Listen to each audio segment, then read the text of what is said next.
evening, live from New Delhi. You're watching DD India Newshour, India's voice of the world. I'm Shubhendu Ghosh, coming up in the next hour. Terming the current situation evolving, India's Foreign Secretary puts onus of further escalation on Pakistan, asserts original escalation was the brutal killing of 26 tourists in Pahalgam on April 22nd. Pakistan targets military assets in 15 Indian cities overnight. Indian air defences intercept enemies' drones and missiles. New Delhi retaliates, neutralizes air defence system in Lahore. Prime Minister Narendra Modi holds high-level meeting with officials, reviews national preparedness and interministerial coordination post-Operation Sindoor.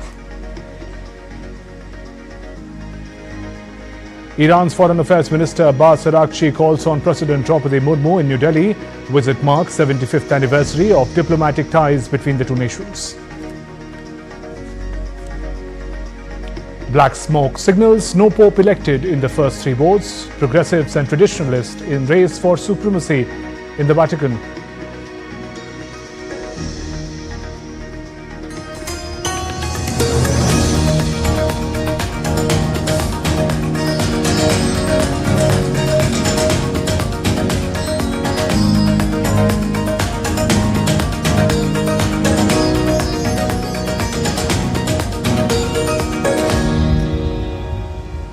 Pakistan's attempt to escalate tension with India by targeting military installations at multiple locations was successfully negated and its air defence system at Lahore neutralised. On the night of 7th and 8th May 2025, Pakistan attempted to engage a number of military targets in northern and western India, including Awantipura, Srinagar, Jammu, Pathankot, Amritsar, Kapurthala, Jalandhar, Ludhiana, Adampur, Bhatinda, Chandigarh, Nal, Balodi, Uttarlai, Bhuj, using drones and missiles.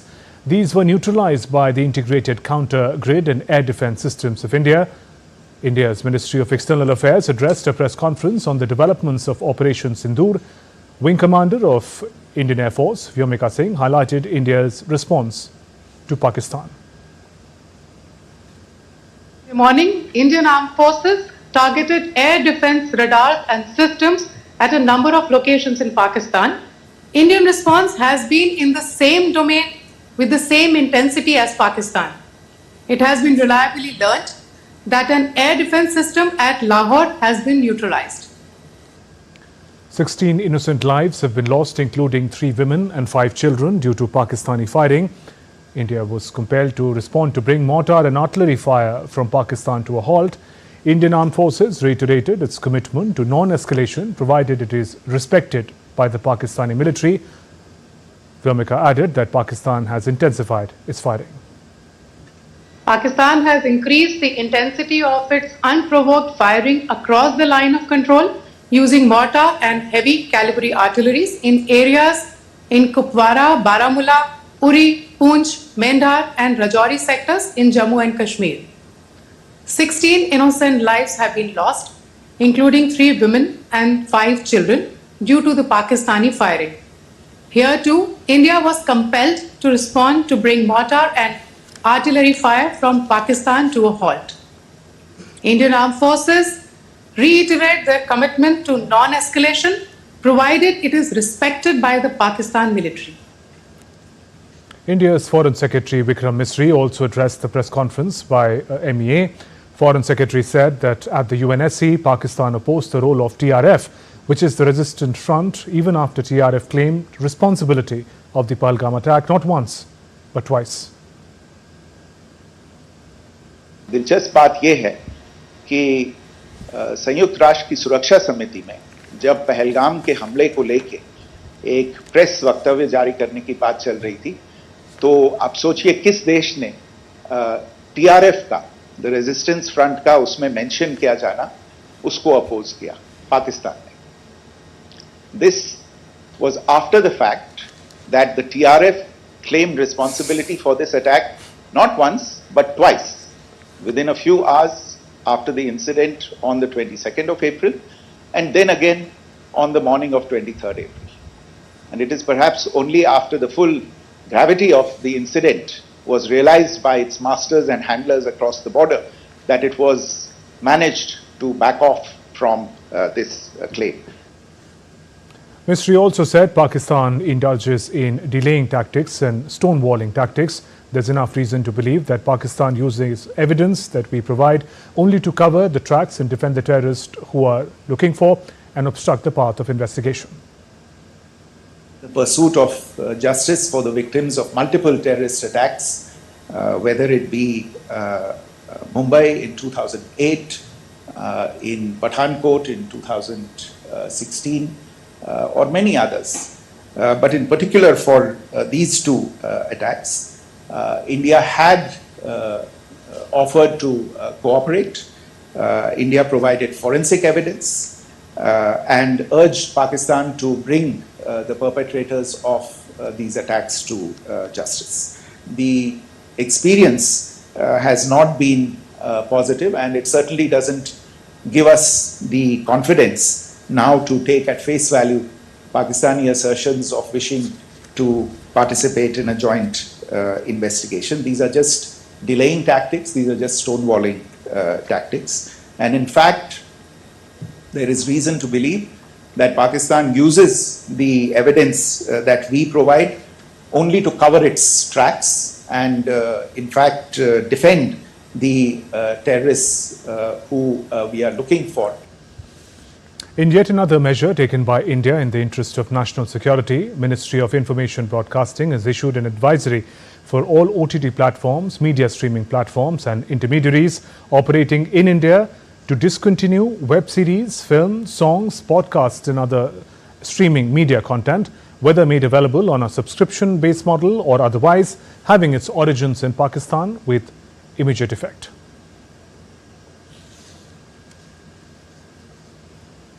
DD India correspondent Amrit Pal Singh joins us from Chandigarh.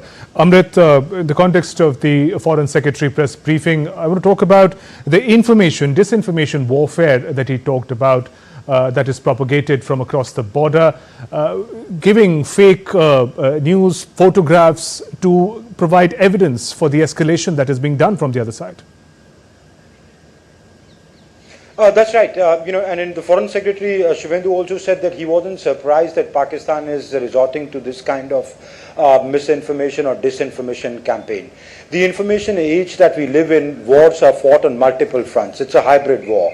It's fought on military front, it's fought on the economic front, it's fought on diplomatic fronts. IW, or information warfare, has now become an integral part of the war. So Pakistan is employing these tactics of the information warfare. But sadly, it's not cutting ice, because India's information warfare is also countering that. India is constantly doing fact checks. India is stopping the flow of disinformation really into India.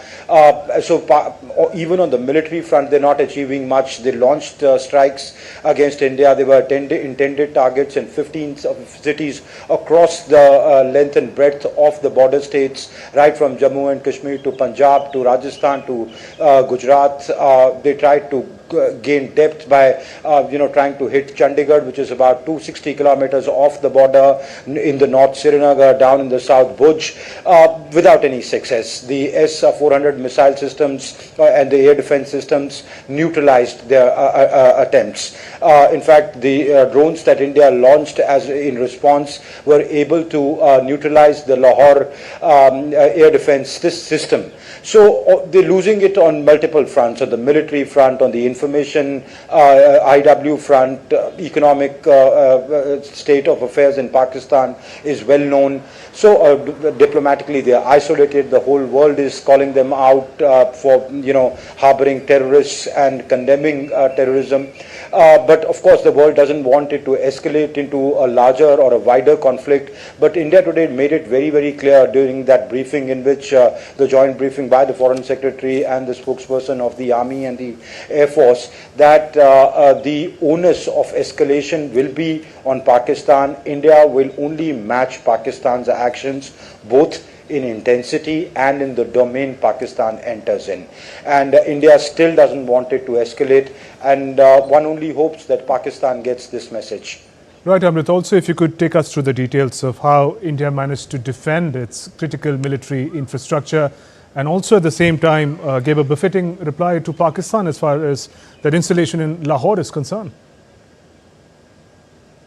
Okay, let's begin with the beginning. After the Pahalgam attack, India took 14 odd days to give a considered, measured, sensible response by not hitting military targets in Pakistan, by not hitting installations, economic installations in Pakistan, by not hitting high-value targets in Pakistan, by not hitting civilian areas in Pakistan, by not hitting the population, civilian population, innocent civilian population of Pakistan, unlike what their proxies did in Pahalgam on the 22nd of last month. But Pakistan, instead of accepting a sensible and a mature action by India, which India had to take because it was in the first place Pakistan's responsibility to act against those terror operatives operating from inside the territory in control of Pakistan and Pakistan's own territory.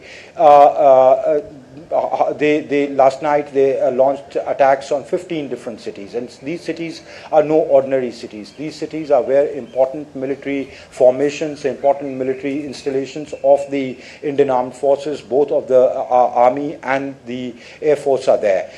So they escalated the situation. The S-400s intercepted them. It is a pretty capable system which can track incoming target, incoming object at about a length of 600 kilometers and intercept it successfully and diffuse it at a range of 400 kilometers. Some of them entered in Indian airspace, but many others were intercepted in Pakistani airspaces and demolished. In the morning, India responded by launching its drones. The Israeli acquired Harpy drones, which attacked multiple radar locations in Pakistan. Some of them were successful. Some, of course, Pakistan was able to thwart. One of them was able to successfully neutralize the air defense system of Lahore, which is, by the way, a big blow. The 4-core or the Lahore core, in a way, though it was one battery that was destroyed, but the Lahore core for a certain coverage became vulnerable. So that is how Pakistan, India responded to and what transpired over last night and this morning. Shivendu. Amrit, thank you for joining us with those updates. And Prime Minister chaired a high-level meeting with secretaries of various ministries and departments of Government of India to review national preparedness and interministerial coordination in the light of recent developments concerning national security. Prime Minister Modi stressed on the need for seamless coordination among ministries and agencies to uphold operational continuity and institutional resilience. Prime Minister reviewed the planning and preparations by ministries to deal with the current situation. Secretaries have been directed to undertake a comprehensive review of their respective ministries' operations and to ensure foolproof functioning of essential systems with special focus on readiness, emergency response and internal communication protocols. All ministries have identified their actionable agenda in relation to the conflict and are strengthening processes. Ministries are ready to deal with all kinds of emerging situations. A range of issues were discussed during the meeting. These included, among others, strengthening of civil defense mechanisms, efforts to counter misinformation, fake news and ensuring security of critical infrastructure. Prime Minister called for continued alertness, institutional synergy and clear communication as the nation navigates a sensitive period. India's National Security Advisor Ajit Doval met Prime Minister Modi at his residence in New Delhi. According to sources, NSA briefed Prime Minister on the current situation. The meeting came a day after India struck at terror sites in Pakistan and Pakistan-occupied Jammu and Kashmir. On Wednesday, NSA Doval had reached out to several counterparts across the globe on actions taken against terrorist infrastructure in retaliation for the Pahalgam terror attack. He had asserted that India has no intent to escalate the situation, but it is well prepared to retaliate resolutely if Pakistan decides to escalate. The government convened an all-party meeting for a briefing on Operation Sindoor in the Parliament today. During the meeting, chaired by Defence Minister Rajnath Singh, the leaders were briefed by the government on the operation. Union Ministers Amit Shah, Dr. S. Jaishankar, J.P. Nadda, Nirmala Sitharaman represented the government, while Rahul Gandhi, Mallikarjun Kharge from the Congress attended the meet, among other political party leaders. Leaders cutting across party lines lauded Operation Sindoor and expressed pride in the armed forces' action against the terrorists. सारे political leaders ने maturity दिखाया है। ऐसे वक्त में जब देश एक बहुत बड़ी चुनौती को हाथ में ले करके काम कर रहे हैं, तो इसमें राजनीति का कोई जगह नहीं है। ये हमारे पूरे पॉलिटिकल पार्टीज ने दर्शाया है और सब लीडर्स ने एक मत से हमारे सेनाओं ने जो कार्रवाई की है ऑपरेशन सिंदूर को लेकर के पूरे बधाई भी दिया और गौरव का एहसास सबको हुआ है और सबने एक जुट में कहा है कि सरकार का हर निर्णय को साथ देंगे, सेना की हर कार्रवाई को साथ देंगे और कोई इसमें विरोधाभास नहीं है। Defence Minister Rajnath Singh delivered the keynote address at the National Quality Conclave 2025, a premier gathering celebrating excellence in quality and innovation today. Speaking at the conference, Minister Singh hailed and congratulated the Indian Armed Forces for their act of bravery against Pakistan. He added that precision with which Operation Sindoor was executed is unimaginable and praiseworthy. He highlighted the nation's strides in defence, research and quality advancements. हमारी armed forces ने कल जो कार्रवाई की है, जो शौर्य और पराक्रम दिखाया है, उसके लिए मैं हृदय से बधाई देता हूं। जिस प्रेसीजन के साथ यानी जिस सटीकता के साथ ऑपरेशन सिंदूर एग्जीक्यूट किया गया, वह अनइमेजिनेबल है, बहुत ही सराहनीय है। इसमें 9 टेररिस्ट कैंप्स तबाह हुए और अच्छी खासी संख्या में आतंकी मारे गए। जिस तरह से इस ऑपरेशन को किसी भी इनोसेंट को नुकसान पहुंचाए बिना मिनिमम कोलेटरल डैमेज के साथ अंजाम दिया गया, वह इसलिए संभव हो पाया क्योंकि हमारे formidable and professionally trained armed forces के पास इक्विपमेंट भी हाई क्वालिटी के थे। India's enemies remain relentless, whether along the borders or in the cyberspace, but the nation stands prepared. Indian government is acting with resolve, fortifying the defence not just with weapons but with truth. From exposing misinformation to dismantling Pakistan-backed propaganda networks, every step is aimed at safeguarding citizens from psychological warfare. After India's strike on 9 terror camps in Pakistan and Pakistan-occupied Kashmir, a parallel conflict has unfolded on social media with fake videos, misleading images and unverified claims flooding platforms like X and Facebook. The Indian government's fact-check unit under the Press Information Bureau has ramped up its effort to debunk false narratives being circulated online. The government has urged people to avoid sharing unverified information and rely only on official sources. जो fake news है, हमारा देश का एकता को कमज़ोर करने के लिए कई गलत नैरेटिव्स या फेक न्यूज़ चलाने का प्रयास कर रहा है।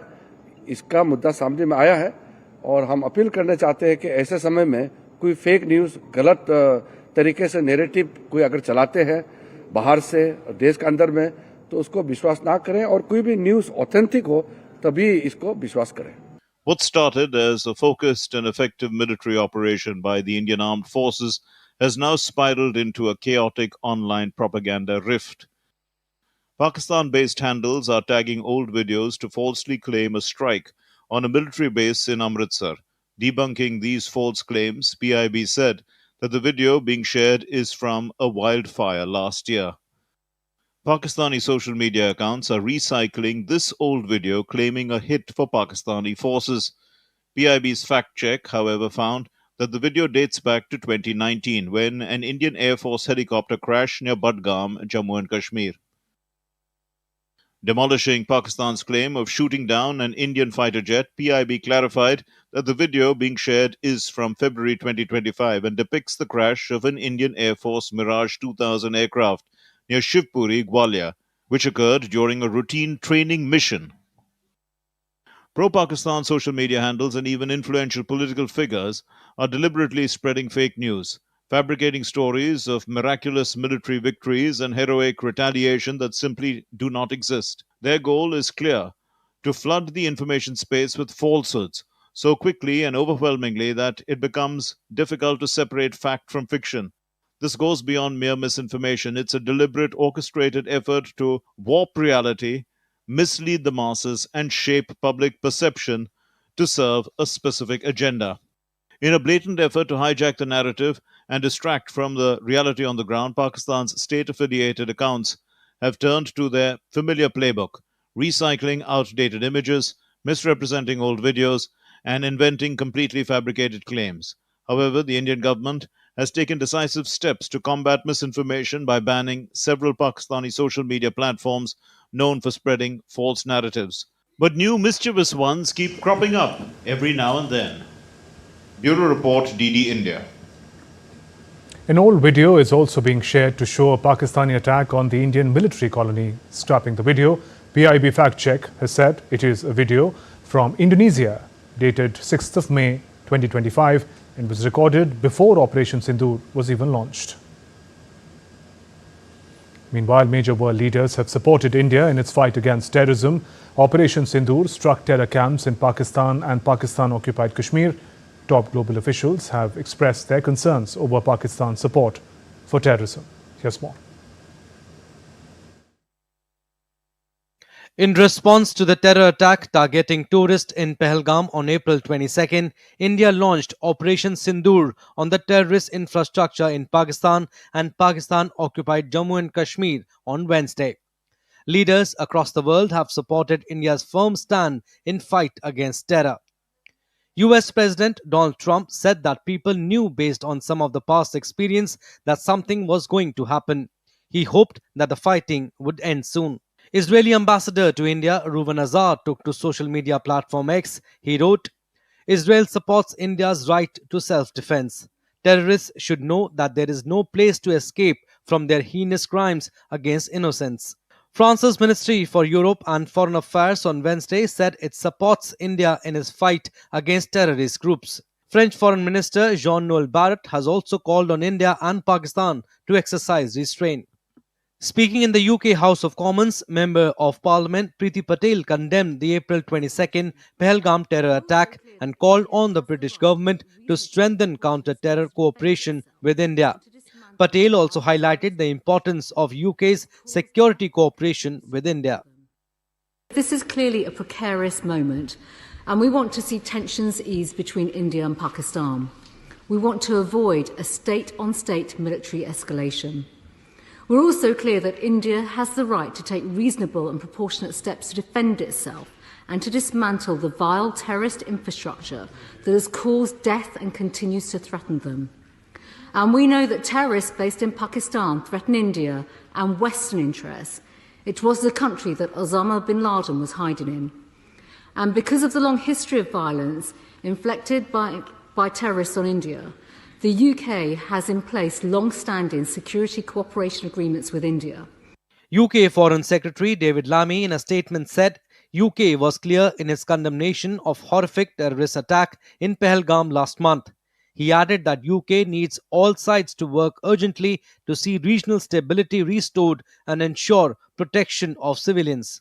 Former UK Prime Minister Rishi Sunak strongly supported India in its fight against terrorism, saying, "No nation should have to accept terrorist attacks being launched against it from land controlled by another country." He added that India is justified in striking terrorist infrastructure. UN Secretary General Antonio Guterres' spokesperson said that UN chief is very concerned and has called on both nations to exercise maximum military restraint. Netherlands MP Geert Wilders, while extended his support to India, wrote on X that Kashmir is 100% Indian, using hashtag Pakistan behind Pahalgam. Panama, a non-permanent UNSC member, has issued a statement saying it stands in solidarity with India in the ongoing fight against terrorism.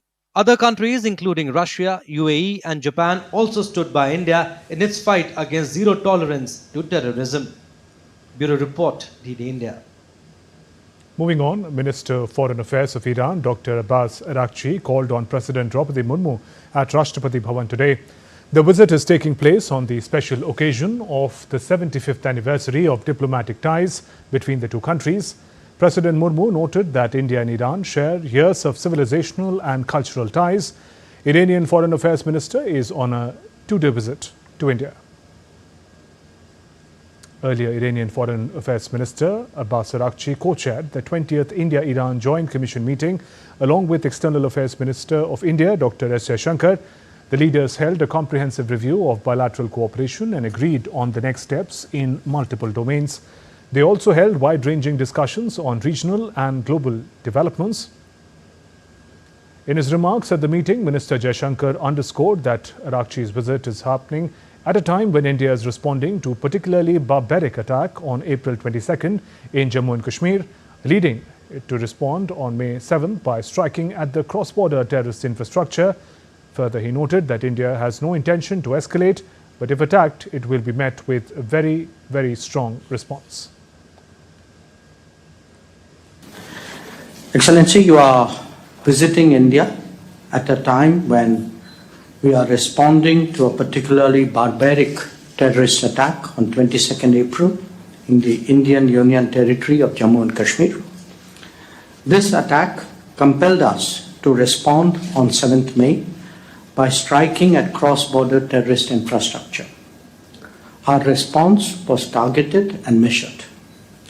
It is not our intention to escalate the situation. However, if there are military attacks on us, there should be no doubt that it will be met with a very, very firm response. As a neighbor and a close partner, it is important that you have a good understanding of the situation. Once again, a very warm welcome to Delhi, and I invite you for your opening remarks. Earlier, External Affairs Minister S. Shankar met with Saudi Arabia's Minister of State for Foreign Affairs, Abdel Ajubair, in New Delhi on Thursday. During the talks, Minister Jaishankar shared India's perspectives on firmly countering terrorism with his Saudi counterpart.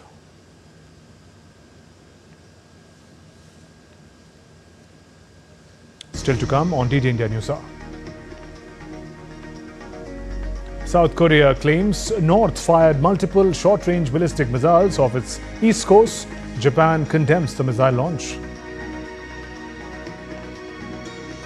Philippines and China accuse each other of maritime confrontation around a contested shoal in South China Sea. Uncertainty prevails as three-day ceasefire called by Russia comes into force. Ukraine dismisses it as theatrics, asks for a 30-day truce instead.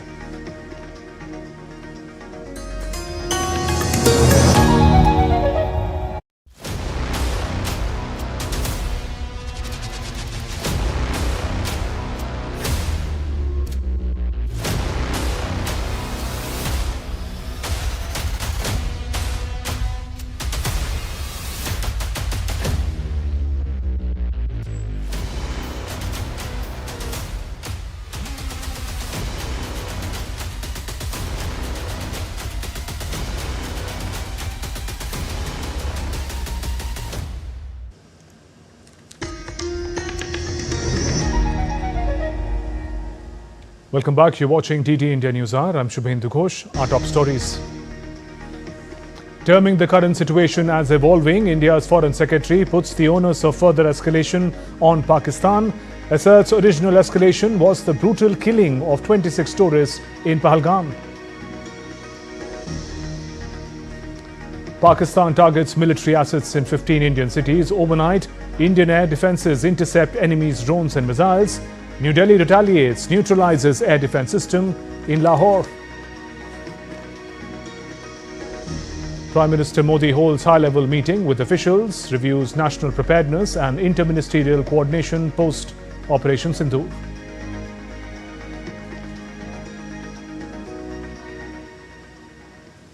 The Quad countries, Australia, India, Japan and the United States have conducted a key simulation exercise to boost regional coordination and disaster response. From April 28th to May 2nd, the four nations gathered at the Asia-Pacific Center for Security Studies in Honolulu, Hawaii, for a tabletop simulation focused on the Indo-Pacific Logistics Network or IPLN.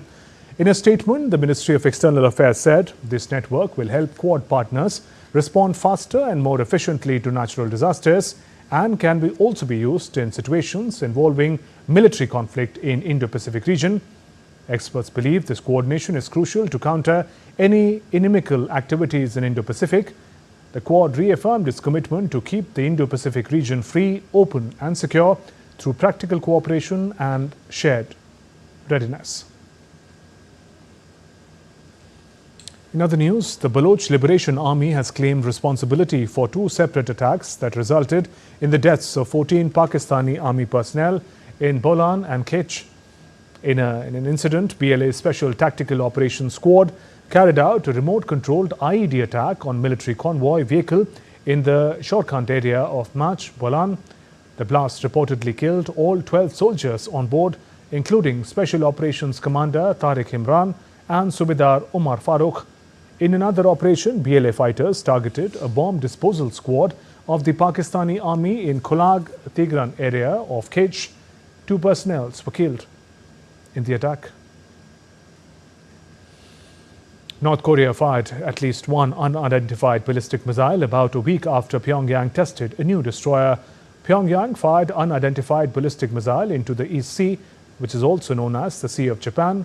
The launch came about a week after North Korean leader Kim Jong-un ordered Navy vessels to be speedily armed with nuclear weapons as the country conducted its first test firing of new warship weapon system. And North Korea's neighboring nation, South Korea, called the firing of missiles a performance test of various projectiles for export. They further said that Seoul is closely communicating with the US and Japan to share information about the launch. 배경이나 의도에 대해서는 분석하고 있습니다. We are currently analyzing the background and intent behind these launches. However, it is assessed that the launch may have been to test the performance and flight stability of missiles intended for export. 위한 실험일 수도 있다고 평가하고 있습니다. Meanwhile, Japan has strongly condemned North Korea's launch of ballistic missiles. Japanese government spokesperson Yoshimasa Hayashi said one of the missiles fell in the Sea of Japan, east of the Korean peninsula, outside of Japan's exclusive economic zone. North Korea's actions, including its repeated launches of ballistic missiles, threaten the peace and security of Japan's region and the international community. The launch of such ballistic missiles violates relevant Security Council resolutions and is a serious issue concerning the safety of Japanese people. Our country has strongly condemned this launch, protesting the North Korean action through the embassy in Beijing. The Philippines and China have accused each other on Thursday of a maritime confrontation around a contested shoal in South China Sea. A Philippine Navy patrol near disputed Scarborough Shoal encountered aggressive and unsafe movements by 2 Chinese Navy vessels earlier this week. The Philippine military said it further added that such threatening and provocative conduct can lead to misunderstanding, escalating tensions. Meanwhile, Chinese military accused the Philippine frigate of attempting to invade the waters around the feature. The Scarborough Shoal is a triangular chain of reefs and rocks in the contested South China Sea, has been a flashpoint between the countries. Russian President Vladimir Putin has proposed a 3-day ceasefire starting Thursday to coincide with Moscow's Victory Day parade on Friday.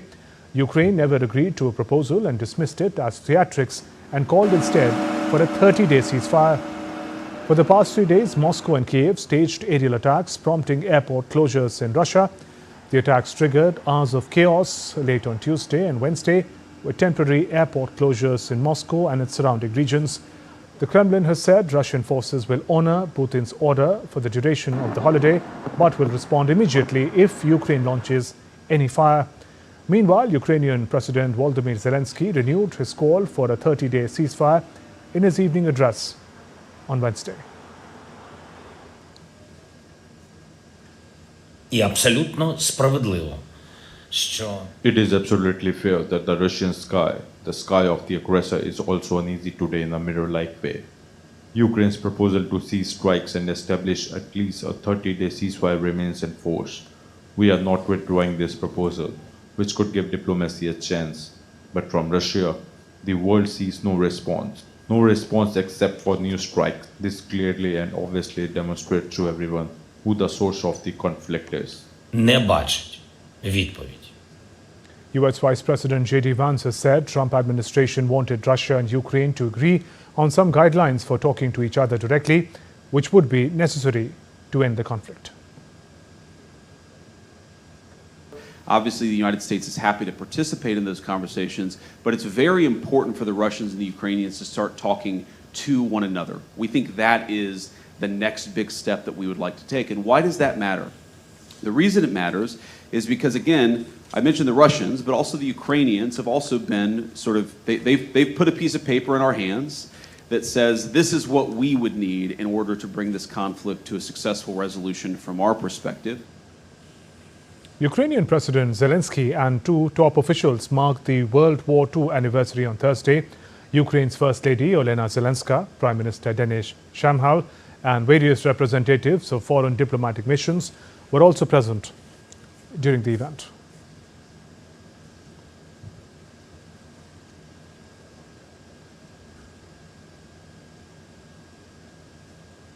French President Emmanuel Macron told visiting Syrian leader Ahmed al-Shara to protect all people in the multi-confessional country. Macron also called for continuation of the gradual lifting of the European economic sanctions if the new Islamist authorities stabilize the country. Macron said he had told Shara at their talks in Paris that the president must do everything to assure protection of all Syrians without exception after unacceptable killing and clashes that affected the Alawite and Druze minorities in recent months. The French president said Shara must ensure that perpetrators of the violence are prosecuted and tried. The international community needs to play its part. That's why I told the president that if he continues along his path, then we will continue along ours. First, by continuing the progressive lifting of European sanctions. Second, by working in line with our convictions with our American partners, so that they too took the same approach, and finally by working with the UNHCR and our partners on a regional framework which would allow Syria to see the return of its talents and its people. Tens of thousands of people took part in a rally on Wednesday in Istanbul to support the city's jailed mayor Ekrem İmamoğlu. The demonstration was one of the biggest in recent weeks, came as the opposition Republican People's Party, or CHP, sought to relaunch its effort for İmamoğlu, who was detained in March. Oscar Özel, CHP leader, addressed the crowd as part of the series of rallies held across the country. He said the party had not been allowed to light up the square, prompting supporters to use flashlights on their phones, waving them along with songs. İmamoğlu was jailed on March 23rd, pending a hearing on a corruption case and charges that he denies. The arrest could stop İmamoğlu from taking part in presidential elections scheduled for 2028. New satellite footages have been released on Wednesday showing the extent of damage on Sana'a International Airport in Yemen after Israeli military carried out airstrikes. The Israeli military struck Yemen's main airport in Sana'a on Tuesday. Second attack in 2 days on Houthis after the group launched a missile attack near Israel's Ben Gurion airport. Israeli Prime Minister Benjamin Netanyahu released a video on Wednesday where he said 3 Israeli hostages in Gaza previously thought to be living may be dead, leaving 21 definitely believed to be alive. Netanyahu's statement confirmed comments made by US President Trump on Tuesday that 24 hostages were alive a week ago, but the figure now was at 21. Look, we know for certain that 21 are alive. That's not in dispute. There are 3 others where unfortunately it's uncertain whether they are alive. So the definite number we are stating is 21. We are not giving up on anyone, not on the 3 and not on any of the others. We want to bring them all home. We still face major challenges. Iran, for example, is a huge challenge. We never forget that. Not for a moment. But we have strength in our own hands. And we will defend ourselves by ourselves. Germany's new government under Chancellor Friedrich Merz has ordered border police to reject undocumented migrants, including asylum seekers. Interior Minister Alexander Dobrindt issued the order, saying to ensure that police can make such pushbacks, adding that exceptions would be made for vulnerable groups, including pregnant women and children. To implement the move, Dobrindt reversed a directive from 2015 at the height of European migration crisis when Germany welcomed more than 1 million people, mainly from Syria, and Afghanistan. The coalition agreement between Mayor's Conservatives and Social Democrats says the move should be made in coordination with neighbouring countries. Before Germany's federal election in February, Merz had promised a crackdown on migration after a spate of violent crimes involving migrants and rising support for the far right. Polish Prime Minister Donald Tusk hailed what he said was a new opening in relations with Germany as he welcomed Friedrich Merz to Warsaw on his first visit as German Chancellor on Wednesday. In a joint press conference, Tusk stressed that European Union countries should work to maintain the Schengen free travel zone and that border control efforts should be focused on the bloc's external frontiers. Both leaders emphasized the importance of cooperation and working towards more security on the external borders of the EU. Tusk said protecting the border with Belarus and Russia and therefore Poland's border with these countries is a common task and a common responsibility for the whole of Europe and therefore also of Germany. We have talked about what is a sore point for all countries in the European Union, including Germany and Poland, namely the migration issue. We have already talked about it more than once. This topic evokes emotions, legitimate emotions, fears, and also directly affects the political fate not only of Germany and Poland, but of Europe as a whole. We are looking for solutions together, for symmetrical European solutions. We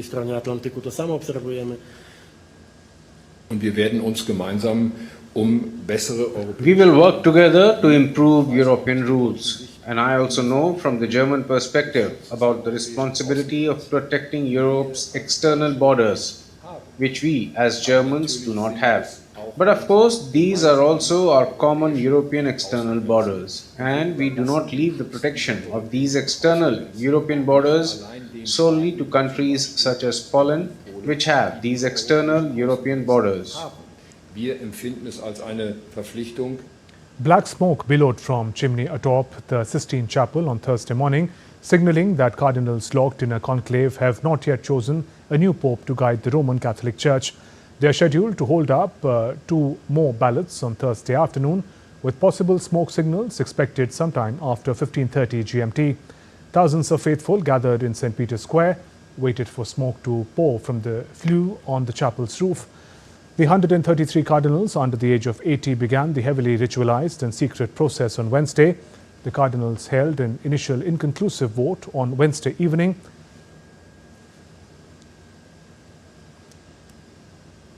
Let's now take a look at other stories making news around the world. The Walt Disney Company has announced plans for a new theme park in United Arab Emirates. The waterfront resort will be located at Abu Dhabi's Yas Island. Disney stated that it aims to attract tourists from Middle East, Africa and India. Disneyland Abu Dhabi will be the 7th Disney resort since the original Disneyland opened in California in 1955. Japanese gaming giant Nintendo predicts a 13% increase in operating profit to US $2.22 billion for the fiscal year ending in March. It will be fueled by upcoming launch of the Switch 2 console on June 5th. It anticipates selling 15 million units in this financial year. In Switzerland, auction house Sotheby's live auction scheduled for May 13th will present a 10-carat diamond which could fetch $20 million US.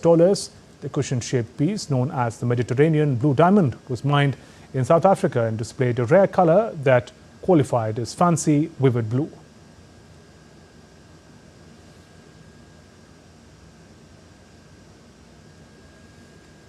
Still to come on DD India Newshour. The US central bank holds the rate steady despite Trump's pressure, flags rising inflation and job market risks, stocks rise in choppy trade. Toyota projecting a 35% drop in net profit for 2025-26, largely due to Trump's tariffs.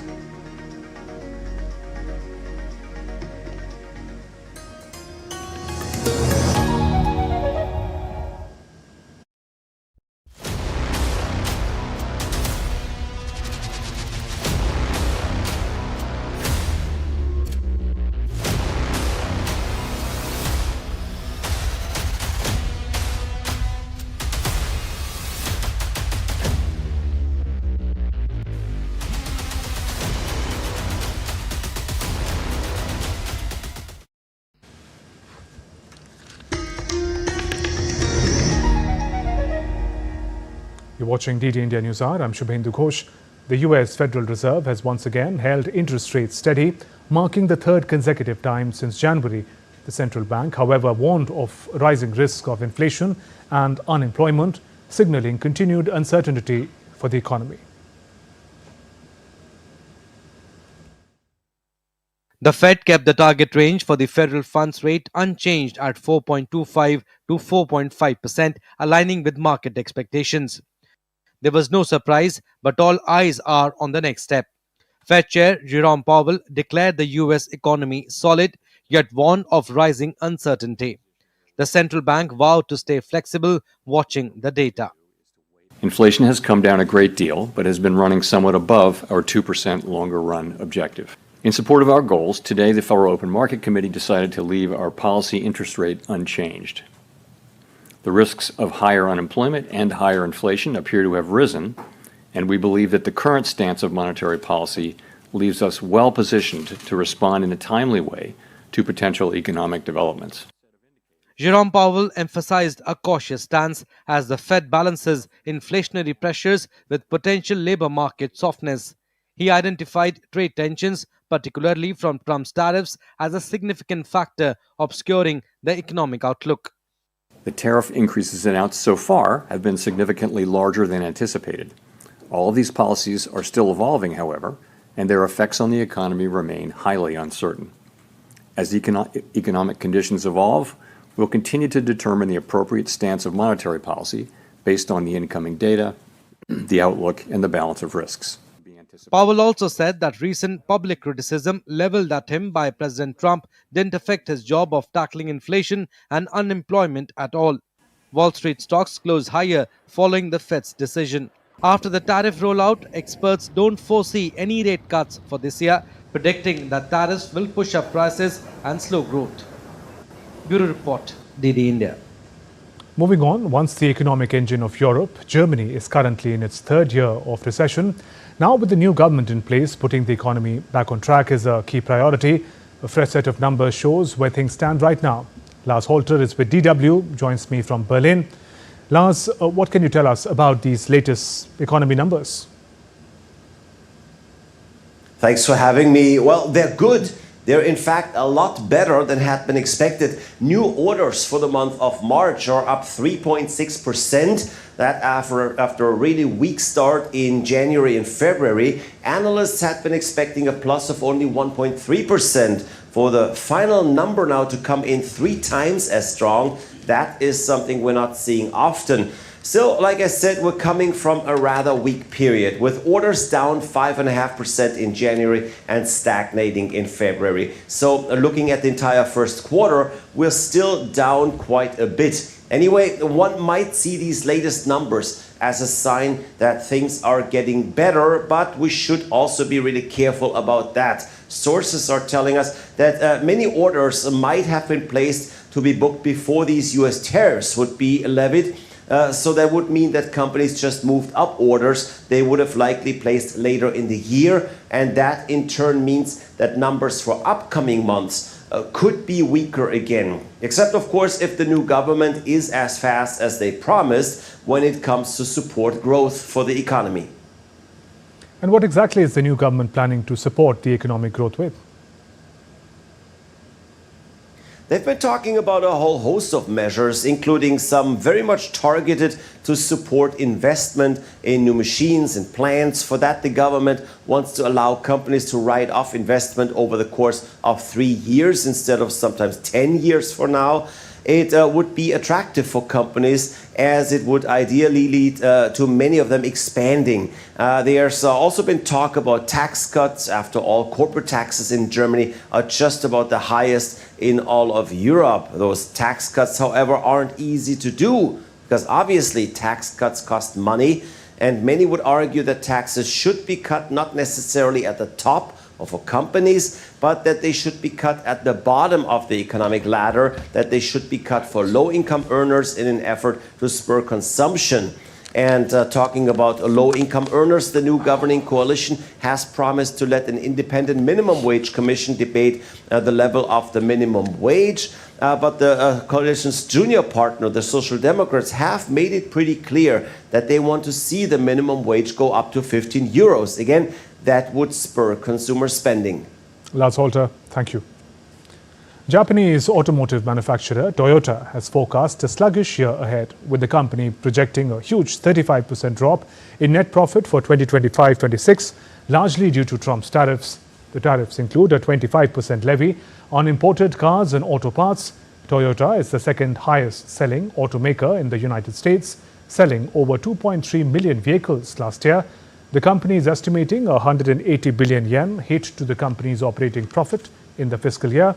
For the current financial year, Toyota now forecasts net profit of $21.6 billion. In sports, Paris Saint-Germain secured their place in the UEFA Champions League final with a 2-1 victory over Arsenal in the second leg of their semi-finals on Thursday. Goals from Fabien Ruiz and Achraf Hakimi, along with commanding performance by goalkeeper Donnarumma, helped the French champions navigate a nervy start and ultimately outclass the Premier League side. PSG had lost to Borussia Dortmund at this stage last year and beaten by Bayern Munich in the 2020 finals. The French club has reached the final of Europe's elite tournament for the second time in 5 years. They will take on Inter Milan on May 31st after the three-time champion defeated Barcelona 7-6 on aggregate in one of the greatest semi-finals in the competition's history.